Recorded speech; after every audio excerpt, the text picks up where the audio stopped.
I am a mother of a 13-year-old daughter, and I find myself in a situation that has been gnawing at my conscience for weeks, keeping me up at night with a churning mixture of fear, confusion, and a desperate need to protect not only my own child but also the other young girls who are being drawn into this older boy's orbit. And I am reaching out because I genuinely do not know what to do. I do not know how to navigate this minefield of social dynamics, family connections, and legal implications. And I am hoping that someone out there can give me the advice I so desperately need before this situation escalates any further. My daughter is home educated, which means she doesn't have the typical daily social interactions that school-attending children have, so we have always been intentional about finding ways for her to connect with other young people, and one of the ways we did this was by enrolling her in a drama school that meets once a week, a place where she could explore her creative side, build confidence, and make friends with other children who share her interests. The drama school has been a wonderful experience for her overall, a place where she has grown and flourished and formed connections with a wide range of ages, from younger children to teenagers, and I have always appreciated the inclusive environment that the school fosters, the way that older students are encouraged to mentor and support younger ones,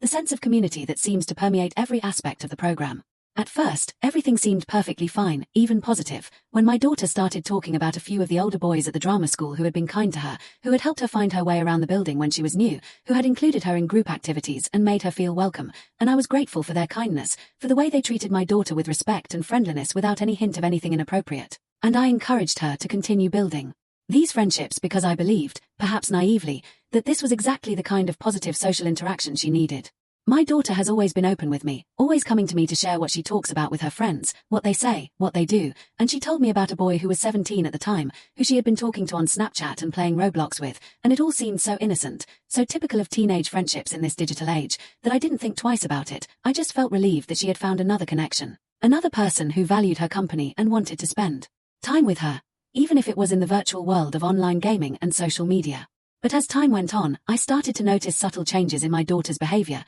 the way she would light up when she got a notification on her phone, the way she would talk about this boy with a certain glint in her eye, the way she would linger on his messages and reread them multiple times, and I recognized these signs because I had been a teenage girl once myself, and I knew that what I was seeing was the beginning of a crush, a completely normal and developmentally appropriate crush on an older boy who had been kind to her and paid attention to her. We talked about it, my daughter and I, in the open and honest way we have always tried to maintain, and I gently explained to her that while it was perfectly natural to have feelings for someone, she needed to understand that this was just a crush, that it was a normal part of growing up, that these feelings didn't have to lead anywhere, and that she was still far too young to be thinking about romantic relationships in any serious way, especially with someone who was significantly older than her. She seemed to understand, seemed to accept what I was telling her, seemed to recognize that this was just a passing infatuation that would eventually fade, and I thought that was the end of it. I thought we had handled it appropriately and maturely. I thought that the situation was under control and that no harm would come from this innocent and entirely one-sided crush. But what I didn't know, what I couldn't have anticipated, was that this boy would eventually find out about my daughter's feelings, would somehow become aware that she had a crush on him, and instead of handling it with the maturity and kindness that one would expect from someone who was about to become a legal adult, instead of gently letting her down or simply ignoring it or even just pretending he didn't know, he did something that has shaken me to my core and made me question everything I thought I knew about him and about the safety of the environment I had trusted with my daughter. He completely changed his behavior toward her, switching from being kind and friendly and supportive to being cruel and mean and bullying, using his knowledge of her feelings as a weapon to hurt her, to humiliate her, to make her feel small and foolish and worthless, and I watched my daughter's confidence crumble as this boy she had admired and trusted turned on her with a viciousness that I still cannot fully comprehend. She came to me in tears, showed me the messages he had sent her, the mocking comments about her feelings, the cruel jokes at her expense, the way he had taken her vulnerability and used it to tear her down, and my heart broke for her, absolutely shattered into a million pieces, because I knew how much courage it had taken for her to have those feelings in the first place, and I knew how devastating it was to have someone you trusted use that trust against you in such a calculated and hurtful way. We talked through it. I held her while she cried. I told her that his behavior was a reflection of him and not of her, that she had done nothing wrong by having feelings, that the way he had responded was cruel and inappropriate and said everything about his character and nothing about her worth, and slowly, with time and love and support, she started to heal from this rejection, started to understand that she was not the problem, that she had been victimized by someone who was supposed to be more mature and more responsible than her. But then, just when I thought the worst was behind us, just when I thought we could move on from this painful episode and focus on rebuilding my daughter's self-esteem and her trust in her own judgment, I discovered that this same boy, who was now 18 years old and legally an adult, had started talking to one of my daughter's friends, a 12-year-old girl, and that his interactions with her were not just friendly or kind or mentoring in any way, but were actively flirtatious and sexual and deeply inappropriate. He was sending this 12-year-old girl inappropriate memes of a sexual nature, the kind of content that no adult should ever be sending to a child, the kind of content that is not just inappropriate but is actually illegal in many jurisdictions, and he was calling her gorgeous. He was making her feel special and grown up and desired in a way that made my blood run cold because I knew exactly what he was doing. I knew exactly how grooming works. I knew that this was how predators operate. By making young girls feel special and seen and chosen, by slowly escalating the boundary violations until the girls don't even realize they are being manipulated until it is too late. I felt sick when I learned about this, physically nauseated and terrified and furious all at once, because this was not just a teenage boy being awkward or thoughtless. This was an adult man actively pursuing sexualized interactions with a child who was barely old enough to be in middle school, a child who had no business being exposed to that kind of content or that kind of attention from someone so much older and more experienced. I started asking questions, started digging deeper, started talking to other parents at the drama school and in the broader community, and what I discovered was a pattern of behavior that was even more disturbing than I had initially feared,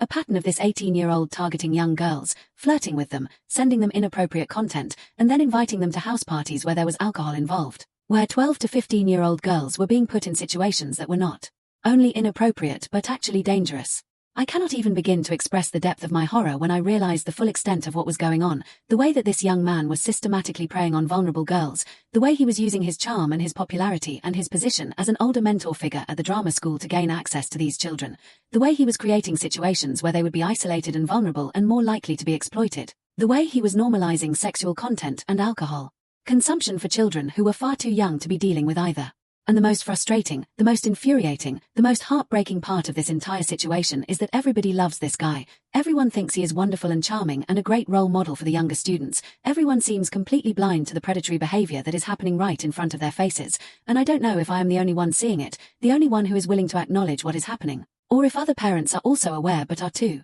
afraid or too uncertain to speak up, too concerned about the social fallout or the potential consequences of accusing such a beloved figure of such serious misconduct. His mother is the owner of the drama school, which makes reporting him to the school feel impossible, because I know that any complaint I make will go directly to her, and I have no confidence that she would handle it objectively, that she would be willing to confront the reality of what her son is doing, that she would prioritize the safety of the young girls at her school over the reputation of her child and her business. I have thought about going to the police. I have thought about reporting his behavior to the authorities, because what he is doing is not just inappropriate but actually illegal. Sending sexual content to a minor is a crime, providing alcohol to minors is a crime, and the pattern of behavior he is exhibiting is textbook grooming, the kind of behavior that is often a precursor to much more serious abuse. But I also know that reporting him would be a huge step, that it would have serious consequences for him and for his family, that it would likely mean the end of the drama school or at least the end of his mother's involvement in it, and I am torn between my desire to protect these girls and my fear of the fallout, my worry that I will be seen as the troublemaker, the helicopter parent who is overreacting, the person who destroyed a beloved institution because of something that other people might not even see as a problem. I also worry about my daughter, about the social isolation she might face if I become known as the parent who reported the golden boy, about the potential for retaliation or bullying from the other students or their parents, about the possibility that she might lose the community that has been so important to her development and her happiness. She is home educated, which means the drama school is one of her primary social outlets, one of the few places where she gets to interact with other young people her age, and I don't want to take that away from her. I don't want to be the reason she loses another connection, another community, another source of support and friendship. But I also cannot ignore what I know, cannot pretend that I didn't see the messages or hear the stories or understand the pattern of predatory behavior that is unfolding right in front of me, cannot live with myself if something worse happens to my daughter or to one of her friends because I was too afraid to act, too concerned about social niceties or community dynamics to do what I knew was right. I keep going back and forth in my mind, weighing the options, trying to figure out what the right thing to do is, and I'm getting nowhere. I'm stuck in a loop of fear and anger and confusion and uncertainty that is exhausting and overwhelming and making it impossible for me to think clearly or make a decision.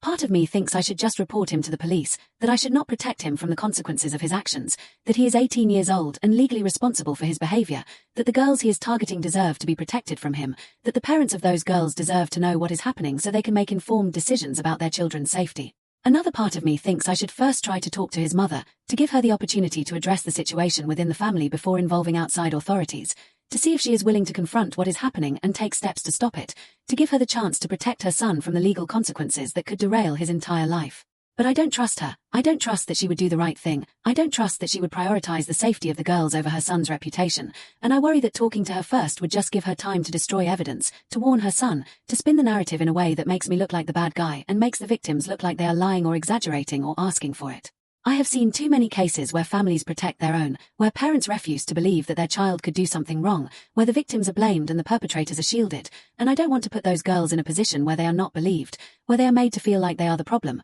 where the abuse continues because the adults in charge refuse to see it or refuse to act. The fact that he is hosting parties where he invites 12 to 15-year-old girls and provides them with alcohol is particularly alarming to me, because it suggests a level of premeditation and planning that goes beyond simply being inappropriate online. It suggests that he is actively creating situations where these girls are intoxicated and vulnerable and more easily manipulated. And I cannot think of any innocent explanation for that. Any reason why an 18-year-old would want to get a group of middle school-aged girls drunk at his house other than to exploit them, to take advantage of their reduced inhibitions and impaired judgment, to create opportunities for himself that would not exist if they were sober. This is the kind of behavior that makes me sick to my stomach, the kind of behavior that I know can escalate into something much worse, the kind of behavior that is often a precursor to sexual assault, and I feel like I am watching a train wreck in slow motion. I feel like I am seeing the warning signs and I know what is coming and I can't stop it because I don't know how, because the system is stacked against the victims, because predators are often so charming and so well liked that no one wants to believe they could be capable of such things. I have tried to talk to other parents, to see if anyone else has noticed the same patterns,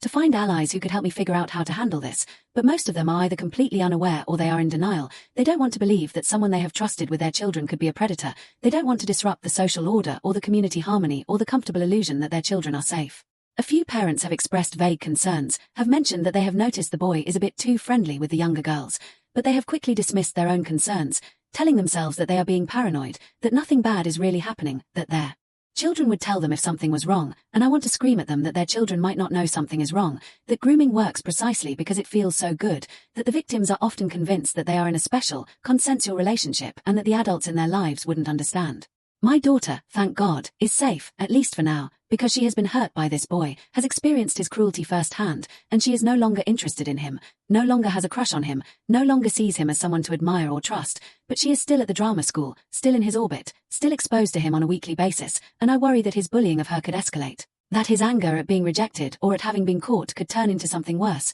that he might try to retaliate against her for somehow exposing him or for having hurt his ego, and I don't know how to protect her in that environment when the adults in charge are his family, when there is no one I can appeal to who is objective and removed from the situation. I have considered pulling her out of the drama school entirely, finding another activity for her, but she loves it there, she has made real friendships there, she has developed skills and confidence and a sense of belonging that is so hard to find when you are home educated, and I don't want to punish her for something that isn't her fault, don't want to take away something she loves because of what someone else is doing. Don't want her to feel like she is the one who has to pay the price for his bad behavior. But I also can't shake the feeling that keeping her there is irresponsible, that I am knowingly exposing her to a danger that I could prevent, that I am prioritizing her enjoyment of the drama school over her safety, and the weight of that decision, the responsibility for that choice, is almost too much to bear. I feel so alone in this, so isolated and uncertain and scared, and I don't know where to turn, who to trust, how to make the right call when every option seems fraught with risk and consequence and the possibility of making things worse. I want to protect the other girls too,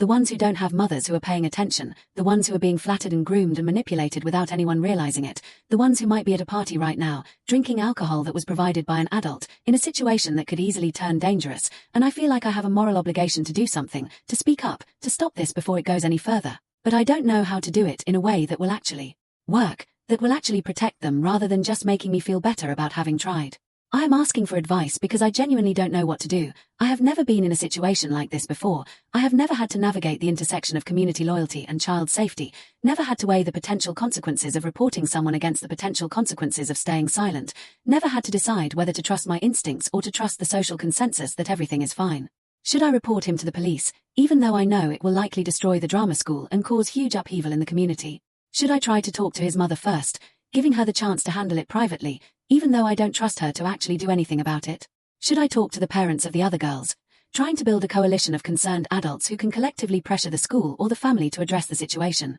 Should I document everything, gather evidence, create a paper trail that would support any future complaints or legal actions? Should I just pull my daughter out of the school and hope that someone else will eventually step up to deal with the problem? Every option feels wrong, every option feels like it has the potential to backfire, every option feels like I'm either overreacting or underreacting, like there is no way to get this right, no way to navigate this situation without causing harm to someone, and the person I want to protect most is my daughter, but I also want to protect the other girls, and I don't think I can do both. I don't think there is a solution that keeps everyone safe and preserves everyone's community and doesn't create more pain and conflict and division. I have been losing sleep over this, losing my peace of mind, losing my confidence in my own judgment, and I am reaching out because I need someone to tell me what to do, to give me a clear path forward, to help me see past the fear and the confusion and the impossible choices to find a way through this mess. I know that I cannot just do nothing, that staying silent is not an option, that I would never forgive myself if something happened to one of those girls and I had known and done nothing. But I also don't know how to act in a way that is effective and responsible and does the least harm to everyone involved. I am a mother, I am scared, I am trying to protect my child and other children from someone who is behaving in ways that are clearly predatory and dangerous, and I need advice, I need support, I need someone to help me figure out what to do before it is too late.